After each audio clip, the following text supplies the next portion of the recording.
Ndakwifuriza gukomeza kumererwa neza cyane nguhaye ikaze muri video y'uyu munsi aho tugiye kureba ukuntu watuma umuntu wakunze nawe agukunda. Hahandi ureba umuntu ukumva uramukunze, hahandi ureba umuntu ukavuga uti uyu nguyu byanze bikunze tugomba kwinjira mu rukundo, ariko kugira ngo mu rwinjiremo birumvikana urukundo ntabwo rujya muri side imwe, urukundo rujya ku mpande zombi. Uba ugomba gukora ku buryo nyine nawe agukunda, ku buryo nujya no kumusaba urukundo ataza kugutera akadobo. Ugomba rero gukora ku buryo nawe agukunda. Ubigenza gute rero? Ibyo nibyo tugiye kureba muri video y'uyu munsi. Reka nkubwire ngo kanda subscribe kugira ngo video zitazajya zigucika. Wibuke gukanda notification bell kugira ngo YouTube ijye kumenyesha, ikoherereza ubutumwa ko video nshyashya yasohotse, bityo video ubona igushishikaje aba ari uza kureba. Mu gihe rero ubonye umuntu ukamukunda cyane, uba ushobora kuba wibaza icyo wakora ngo nawe atangire kukwiyumvamo bene ako kageni. Hari igihe wowe ushobora no kumaze kugira imyaka myinshi wibaza uti kuki abantu nkunda batankunda, cyangwa se ukaba urimo uvuga uti nzabigenza gute kugira ngo mbone umuntu tuzarushinga, ibintu nk'ibyo ngibyo. Ngiye kubigufashamo rero nkwereka intambwe zingahe, 3 zonyine nizo z'ingenzi cyane mu gutuma umuntu wakunze nawe ashobora gutangira akagukunda. Mushobora rero kuba uwo muntu mukorana, uwo muntu mushobora kuba mwigana, cyangwa se mushobora kuba mufite ibindi muhuriramo. Burya kugira ngo umuntu azajye gushakana n'umuntu nuko nyine bagira aho bahurira byanze bikunze, hari ibintu muba muhuriramo. Akenshi rero no muri ibyo ngibyo maze kuvuga, gukorana, kwigana, cyangwa se kuba mukina ibintu runaka, kuba mufite groupe runaka muhuriramo, ko hari association muhuriramo, n'ibindi. Ariko mbere yuko nkubwira intambwe 3 z'ingenzi, reka nkubwire ngo ntuzigere na rimwe ushaka guhindura uwo wowe uri we, cyangwa se ngo ushaka guhindura ibyo usanzwe ukora kugira ngo ukundwe n'umuntu. Ugomba gukomeza kuba wowe, kuko wa muntu najya no kugukunda agomba gukunda wowe. Hari n'igihe ushobora gutangira gushaka guhindura, ahubwo ugasanga urimo urakwepa cyangwa se urimo urajya kure y'ibyo wa muntu yari gukunda. Ugomba kuba wowe rero kugira ngo umakinge sure ko wa muntu najya no kugukunda azaba akunze wowe, kugira ngo bya bindi wihinduye ushaka kumukurura bitazakunanira kubikomeza, cyangwa se atazaba desi umunsi azavumbura wowe uwuriwe. Ahubwo mureke ukomeze ube wowe, noneho naza kugukunda agukunde uri wowe. Ariko nanone ibi ntabwo bivuga yuko utagomba gushyiramo agatege. Kuba wowe ntabwo bivuga yuko utagomba gushyiramo agatege kugira ngo umuntu wakunze cyane nawe arusheho kugukunda. Ariko se agatege wagashyiramo gute? Mu gushyiramo agatege rero ni ugukurikira za ntambwe 3 nari maze kukubwira, zishobora kuba zagufasha kugira ngo umuntu wakunze cyane nawe agukunde. Intambwe ya mbere ni ukumenya gutega amatwi. Urumva ko ni intambwe yoroshye cyane. Kumenya gutega amatwi bivuga ngo wa muntu wamaze kumukunda, mufite ibintu muhuriramo, byanze bikunze urashaka ukuntu utangira kujya umwegera, byanze bikunze birasaba kugira ngo ushaka ukuntu utangira kujya umuganiriza. Mu gihe rero wamaze kumwegera muri ubwo buryo, mu gihe waba uri kumwe nawe mu kigurupe cy'abantu, ugomba kwiga kumutega amatwi. Noneho na cyagiye ari kubwira abantu ibiparu, abwira abantu muri rusange, ukamera nkaho ari uri kwitaho cyane, ukamera nkaho ari uri gutega amatwi. Umuntu wakunze rero iyo umuteze amatwi utuma akubwira byinshi kuri we, ugatangira kugenda umumenya. Iyo muri kumwe muri babiri mutari mu kigurupe cy'abantu benshi, cyangwa se niyo mwamukiri kumwe muri mu kigurupe cy'abantu benshi ariko ukabona uko ubikora, ni byiza yuko umubaza ibibazo kuri we, noneho ukagerageza kandi kuzirikana ibisubizo yaguhaye. Niba urugero umubajije aho yize amashuri, cyangwa se niba umubajije ibintu akunda, niba se umubajije ibyo akora nyuma y'akazi cyangwa ibiki, ibisubizo yaguhaye wakagombye kubizirikana kugira ngo uzabashe kubikomozaho mu bihe biri imbere, kugira ngo uzabashe kubikomozaho mu bindi biganiro muzaba murimo kugirana.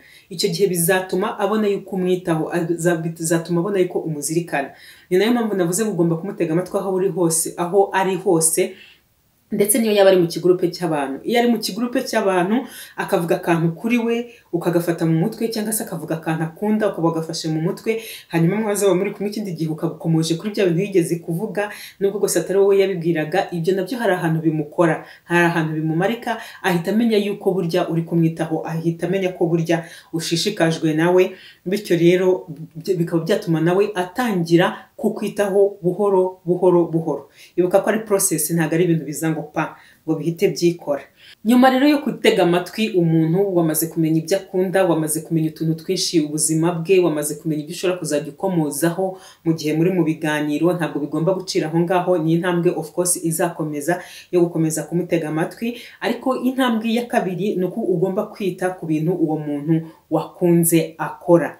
ibyo ibintu umuntu wakunze akora ugomba kubyitaho cyane. Niba urugero yarafite imisatsi nk'iyi yanjye, bwacya mu gitondo ukabona yashyizeho meshe cyangwa se yagiye arayidefiriza, ibyo bintu ugomba kubibona. Cyangwa se niba yarafite amameshe mu gitondo akabyuka ameze gutya, ibyo bintu ugomba kubibona. Nubwo rero ugomba kubyitaho cyane. Niba se ari umwambaro yahinduye cyangwa se umwambaro atajyaga azana ku kazi ari ubwa mbere awuzanye, cyangwa se utaherukaga kuzana, ibyo ngibyo byose ugomba kubibona. Niba hari akantu akoze kadasanzwe, niba donc ugomba kubibona. Noneho muri uko kubibona rero ntabwo bihagije kugira ngo bibone gusa, ahubwo ugomba kubasha kumwereka yuko wabibonye. Kumwereka ko wabibonye no kumuha compliments. Kumubwira uti wambaye neza cyane, ako gakanzu n'ubwa mbere nkabonye karakubereye, iyo shati wow, ijyanye n'ukuntu uteye, ibintu nk'ibyo ngibyo. Donc ukamuha compliments. Ariko niba hari n'akantu yakoze ukamubwira uti ibingibi wabikoze neza cyane rwose, wabikoze neza, ukibuka kumwereka yuko ibyo akora urabibona, ariko kandi ukamuha na compliments. Uko kuntu wasokoje birakubereye. Ibi ngibi uyu munsi ndabona ntazi ibyo bindi wari ufite ejo hari ukuntu byari bikubereye kurushaho, ariko witonde gutanga negative comments. Nazo ni nziza, ntacyo zitwaye, kuko ni byiza kuvugisha ukuri no kubwira umuntu ngo ibintu wasokoje ni byiza kandi ubona atari byiza, nabyo nta kiba kigenda. Ariko ni byiza cyane iyo uri gutangira ku bintu biri positive, cyangwa se ibintu byiza kurusha guhita uganisha mu bisa naho byatuma ati icyizere, cyangwa se ahagarara imbere yawe akumva ntiyiyubashye. Cyane cyane ko iyo wamukunze ubundi akenshi wamukundanye n'ibyo bintu bye byose. Ni byiza rero ko ibyo akoze byose uhita ubibona kandi ukamuha compliments. Hanyuma intambwe ya gatatu, nari nakubwiye ngo ni intambwe 3 gusa. Twabonye kumutega amatwi, noneho icya kabiri tubonye kugerageza kwitegereza buri kintu cyose mu byo akora, kandi icyahindutse kuri we ukamenya kukimubwira, ukamuha compliments, akabona yuko koko umwitaho ko ibintu byose ubibona. Intambwe ya gatatu ni ukugerageza kumuganiriza ibintu bimushimisha, bimusetsa. Twamaze kubibona yuko akenshi abantu bari mu rukundo niba abantu bagira umwanya wo guseka, niba abantu bagira umwanya wo kwishima, niba abantu iyo bari kumwe babumva bari mu isi yabo bonyine, kubera yuko bahuza byinshi, kubera yuko baganira, niyo batavuga ariko imitima yabo ikaganira kandi bakumva barishimye, bakumva baranezerewe, bakumva baranyuzwe. Ibyo rero ugomba kubigerageza. Ese iyo muri kumwe ugatangira kumubwira ibintu runaka by'ibiparu, ese araseka? Ese ni ibintu ukora bituma koko yumva uri wa muntu mu gihe azaba yumva ari down cyangwa se yacitse intege, yumva nta morale afite, ashobora kuvuga ati reka nyure aho kanaka atuye, cyangwa se reka nce aho yicara muri office, cyangwa se reka nkora iki kubera yuko nzi ko ari bunzamurire morale. Ese uri wa muntu iyo umugezeho atabona yuko uri kumutera igihe? Ese uri wa muntu koko yifuza kuba yabonana nawe kubera yuko museka mukaganira, nubwo bwose by'urukundo byaba bitarazamo, yumva gusa ari ibintu bimushimishije? Gerageza rero kumuganiriza ibintu bimushimisha, kuko wamaze kugenda umumenya, gerageza kumuganiriza ibintu bimusetsa. Gerageza gutuma iyo muri kumwe ataba bored, iyo muri kumwe yumva yishimye, iyo muri kumwe yumva yisanzuye. Izo ntambwe 3 nuzishobora, uyu muntu wakunze wifuza ko nawe urukundo rugusubiza, byanze bikunze uzabigeraho mu gihe kidatinze. Nzikwibukije rero nkuko nari namaze kubikubwira, intambwe ya mbere ni ukumutega amatwi, kandi ukamenya kuzajya ukomoza kuri twa tuntu yagiye akubwira, twa tuntu akunda cyangwa se twagiye akora mu buzima, ukamenya uko dukomozaho mu biganiro byo mu gihe kiri imbere. Hanyuma ukamenya kwita ku bintu uwo muntu wakunda akora, kandi ukamuha compliments, cyangwa se ukamushimira igihe ubona yakoze ibintu byiza, ukamushimira. Nanone kandi ukagerageza gukora iki? Ukagerageza kumusetsa, ukagerageza kumuganiriza ibintu bimushimisha, ukagerageza gutuma yisanzura iyo muri kumwe aba we, bityo akaba yabasha kwirekura agaseka. Muri make rero, niba ushaka ko wakunze nawe azagera aho ngaho akakwiyumvamo, ngizo intambwe 3 z'ingenzi uba ugomba guheraho. Genda uzigerageze wewe bavuga guti nakunze umuntu ariko abo nkunda bose ntabwo bajya bankunda. Wirinde guhindura kuba uburiwe cyangwa se guhindura ku bundi wundi.